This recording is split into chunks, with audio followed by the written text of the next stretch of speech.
arrellee sagantaa ajaa'ibaa tammata dureen isii dubartii fi maatii jettuu qabannee isinii dhufnee jirra. Eegaa sagantaan teenya bashannansiisoo fi bohaarsoo akkasuma nashiidaa of keessaa qabdi. Hanga xumura sagantaa teenyaa akka nu hordoftan kabajaan isin gaafanna. sagantaa bareedduu tana kalaama rabbiitiin eegallaa namni quraana nuuf banu obboleettii teenya Suhaybaa Adam. أعوذ بالله من الشيطان الرجيم. يا أيها النبي جاهد الكفار والمنافقين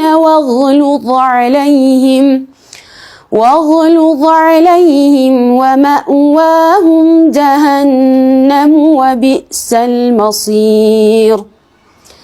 ضرب الله مثلا للذين كفروا امرأة نوح وامرأة لوط كانتا تحت عبدين من عبادنا صالحين فخانتاهما فلم يغنيا عنهما من الله شيئا وقيل ادخلا النار مع الداخلين. وضرب الله مثلا للذين آمنوا امرأة فرعون إذ قالت رب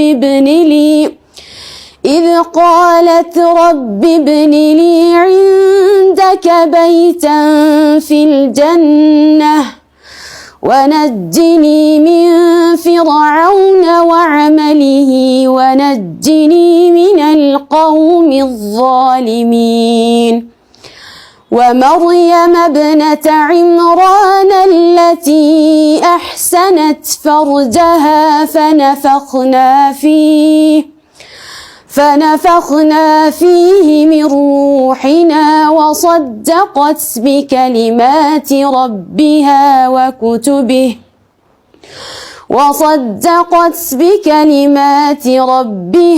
وكتبه وكانت من القانتين. ما شاء الله obboleettii teenya rabbiin irraa haa jaalatu qaraatii isii bareedduu tanata baru fuula rabbiitti timil koytu haa isiif haa godhu jecha gamanumaan gara sagantaa keenya khattiyaanutti dabarra. Sagantaan teenya tammata dureen isii ga'ee dubartiin islaaminaa keessatti qabdurraa hajattu obboleettiin teenya Sumayyaa Hussein nuuf qopheessite isii waliin turtii gaarii. أعوذ بالله من الشيطان الرجيم. بسم الله الرحمن الرحيم.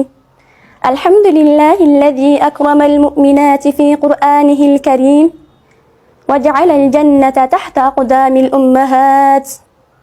رب اشرح لي صدري ويسر لي أمري واحلل عقدة من لساني يفقه قولي آمين اللهم آمين. وبعد أحبتي في الله سلام عليكم ورحمة الله وبركاته. إيجا موضوع نتيجة غيارة جهة دبرتين إسلامنا كيسا قبدو في sadarkaa isin islaaminaa keessa qabdudha. Duba boleewwan kiyya dubartiin islaaminaa keessatti sadarkaa hedduudha qabdi.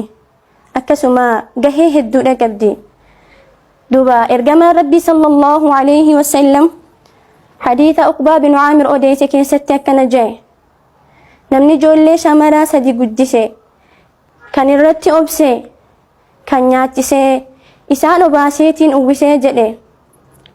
كنا له حجابا من النار يوم القيامة. ويا قيامة لا جردو سافتات جنة إرقام ربي صلى الله عليه وسلم. أكسم دبرتين قافا بلتي جارتي أبا مناسا إسيتيف ولكا إيمانا سافتات جان دوبا قافا هادتات دبرتين سببات جنة سين لا سيفتاتي كما قال النبي صلى الله عليه وسلم الجنة تحت أقدام الأمهات. جنني ميلها دواني كيسن جلت تهاد جل إرقام ربي. أكسما قافتان توك إرقام ربي قافتي يا إرقام ربي إن يتتو الأولى جلين أمك ثم أمك ثم أمك إن إرقام ربي صلى الله عليه وسلم. hogga sadi gaafatee sadiinuu haadha deebisee fi duuba bira afraffaa irratti abbaatti aansee. Kun sadarkaa rabbiin dubartiif kennerraahi. Dubartiin islaaminaa keessatti sadarkaa hedduudha qabdi. Duuba akkasuma gahee hedduudha qabdi. Isaan nan islaaminaa keessatti gahee hedduu qaban akka fakkeenyaatti haadha muumintoota ummaa teenna Khadiijaa, rabbii jibbansa sirraa haa fageessu. Duba Khadiijaan islaaminaa keessatti gahee hedduudha baate. Ifaa nuti har'a garri kanaaf hedduudha ifaajje. Ergamaa Rabbiyootiin wajjin hedduudha cinqamte. Gaafa addunyaan hundi isa kijibsiiste isa dhugoomsite duuba Khadiijaan. Gaafa namni hundi ergamaa Rabbii irraa baqate isa cinaa dhaabbatte. Gaafa ergamaan Rabbii cinqamee akka tahuu fi garri goru sarkaa bade qaalat lahu كلا والله ما يخزيك الله أبدا إنك لتصل الرحمة وتحمل الكلة وتكسب المعدوم وتقضي الضيفة وتعين على نوائب الحق جتين. كلا والله ما يخزيك الله أبدا لك يا أرقم ربي سهنتك كيسو إنك لتصل الرحمة أترحمة ما تنفت ربي سهنتك كيسو بأنا ما باتا rakkataa gargaartaa akhlaaqa gaarii haala namni hin qabne qabdaa nama haqarra jiru irratti isaaf tumsitaa. kallaa wallaahi maa yakhziika allaahu abadan lakki kanaan waliin rabbiin si hin xiqqeessu jettee ergamaa rabbii jajjabeessuu turte. Duba dubartiin ambiyoota bira dhaabbachuu bira dabartee islaaminaa keessatti dhiiga ofii dhangalaastee islaaminaadhaaf shahiidde. Duba isiin yeroo jalqabaatiif islaaminaa keessa lubbuun isii baate annahaa Sumayyata ummi Ammaar. isiin Sumayyaa haadha Ammaar. قال لهم النبي صلى الله عليه وسلم صبرا يا آل ياسر فإن وعدكم الجنة. سامين جده ارقم ربي صلى الله عليه وسلم.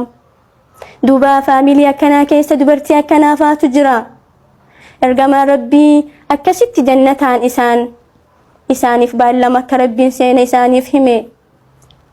دوبا بليوان كيا إسان سينان دبتو kan gaheen isaanii akka har'aatti mul'atu kan ta'abii fi ifaajee isaanii yoo laaltu cinqii isaan keessa dabran yoo laaltu namaa miti faaseetu hedduutu jira. Ukhti lagaalii atiin na dhagahu jirtu islaaminaa keessatti gahee hedduudha qabda. Rabbiin sadarkaa kee akkaan ol fuudhe. Duuba nama gahee ofii beeku anaa fi atis rabbiin nu haa taasisu. Isaanan islaaminaa keessatti gahee ofii bahan isaanan shoora olaanaa taphatan duba seenaan laakka'ee hin fixu. Akka fakkeenya Safiyyaa haadha Zubeer rabbiin jibbansa sirraa haa fageessu. Duba Safiyyaan isiin warra jalqaba amanirraahi. Safiyyaa binti Abdul Muttalib obboleettii Hamzaa adaadaa ergamaa rabbiiti Safiyyaan. Duba Safiyyaan uumamaan gootummaadha qabdi. islaaminaa kana keessatti gahee hedduudha qabdi. Loloota hedduu keessatti hirmaatte Safiyyaa. Lola Uhud keessatti hirmaatte. Gaafa lola Khandaq aduwwii firraa ajjeebtee ciibsite Safiyyaan. Duba Safiyyaan ufii gahee bahattee ilmasii Zubeeriinis gahee isaa akka bahatu taasifte. Eeyyan isiin dubartiidha. Isiin dubartii gahee ufii beektu. Isiin dubartii maaliif akka uumamte beektu. Duba Safiyyaan ilmasii Zubeeriin islaaminaa irratti isa jabeessite. Zubeeriin leencaa diingootee gabbaaste ummata nabi Muhammadiif gumaachite. Duba Zubeer osoo lubbuun jiruuti ashratul mubassaruuna biljanna warra ergamaan rabbii sallallahu alayhi wasallam jannataan isaan gammachiise keessaa isa tokko. Subhaanallah subhaanallah. Duba osoo lubbuun jiruuti waan boru akhiratti argatuuf deemu addunyaa irra dhagahe kan kana taasise isii jabduu haadha gootitti fakkeenya aalamtoota Safiyyaa. Duba obboleewwan kiyya akkuma jedhan waraa'a kulli rajulin caziim imra'atan caziima. Dhiirota gurguddaa kan addunyaa kana sochoosan, kan addunyaa kana miila takkaan dhaaban, kan ummanni islaamaa guyyaarraa guyyatti maqaa isaanii yaamu, kan hunduu ragaadhaaf isaan yaammatan, ka akka imaamu Ahmad, imaamu Malik duuba isaanii yoo laalte gootota akka Aliyaa fi Safiyyaadhaa yaadatta. Isaan nan rakkoon isaanii gad isaan hin qabne, isaan nan beelli isaan hin cinqine, isaan nan ufii shaamaa tahanii addunyaa tana ibsan. Kan akkasiitu duuba imaamman kana duubaan jira. Sah waraa'a kulla rajulin caziim imra'atan caziima. Dhiirota jajjaboo duubaan yoo qoratte dubartii jabduudhatu jira duuba obboleewwan kiyya. Akka fakkeenya haadha imaamu Shaafi'ii Safiyyaa rabbiin rahmata isiif haa godhu. Haadha imaamu Shaafi'ii Faaximaa rabbiin rahmata isiif haa godhu. Duuba Faaximaan ilma ishii imaamu Shaafi'ii guddisuuf hedduudha taabde. imaamu Shaafi'ii rahimahullahu alayhi rahmatan waasi'a. Biyya Gazaatti dhalate imaamu Shaafi'iin. Duuba Faaximaan ilma ishii kana karooraan guddisuuf hedduudha ifaajee goote. Ganamaan rabbii ishii kadhatte akka gahee bahattuuf jecha. Duuba imaamu Shaafi'ii Gazaarraa fuutee biyya Makkaa kiiloomeetira 1,500 deemtee geessite naggaadeen wajjin. Imaamu Shaafi'iin haadha jabduu, haadha kaayyoo qabdu, haadha karoora qabdu, ishii fakkii addunyaa takkasii irraa dhalate. Duuba deemtee biyya Makkaa geessite, erga achi geette hedduudha waliin cinqamte.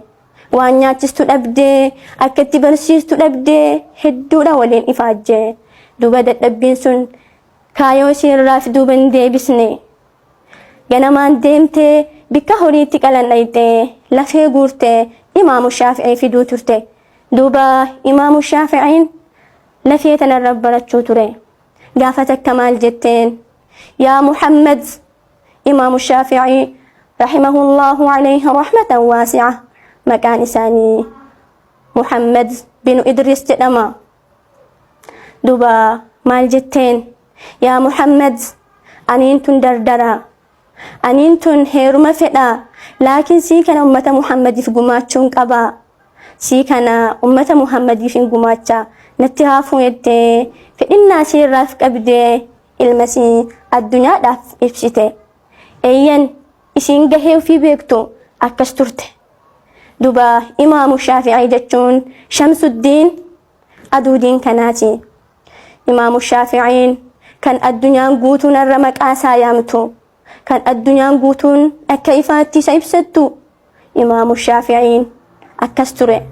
Haadha akkasii irraa bahee ture. Duuba isiin gahee ofii beektu fayyadamtee jirti. Imaamu Shaafi'iin akira umurii isaa gara biyya Masriitti deebi'ee maal jee? Namni an barnoota irraa qo'adhu eenyu jedhee? Namni an barnoota kana irraa baradhu eenyu jedhee gaafate. Warri gandaa maal jaaniin? Intala takkaati jira maqaan ishii Nafiisaa jedhamti, deemitii ishee irraa baradhu jedhaniin. Duuba imaamu Shaafi'iin Nafiisaa irraa osoo baratuuti akira umriin isaa dhibee kansariitiin addunyaa tanarraa bahe. Duuba Nafiisaan gootittiin taarika hedduu qabdi. Nafiisaan amata 30 guutuu soommanuu turte. Nafiisaan seenaan ishii akkaan hedduudha. Duuba gaafa takka osoo akkana jirtuuti dhibdeen ishii qabde. Dhibdeen tun tan addunyaarraa gargariiti. Tan addunyaarraa gara akhiraa ishii ooftu duuba. Ummanni gandaa maal jedhaniin? Yaa Nafiisaa, sakraan sitti hammaatte, cinqiin du'aa sitti hammaatte, soommana firraa furii jedhaniin. Maal jette Nafiisaan? Mee deemaa aduunaaf laalaa jette. Duuba yoo aduu laalan lafni ganaa jira, saa'aan hin geenye firraa firi jedhaniin. Yaa gandana maal taatan?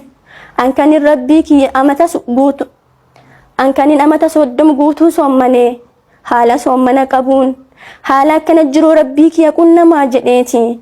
Duuba rabbiin carraa kiyya naaf tolchinaan soommana firraa furinaan jettanii jette. Yaa subhaanallah Nafiisa.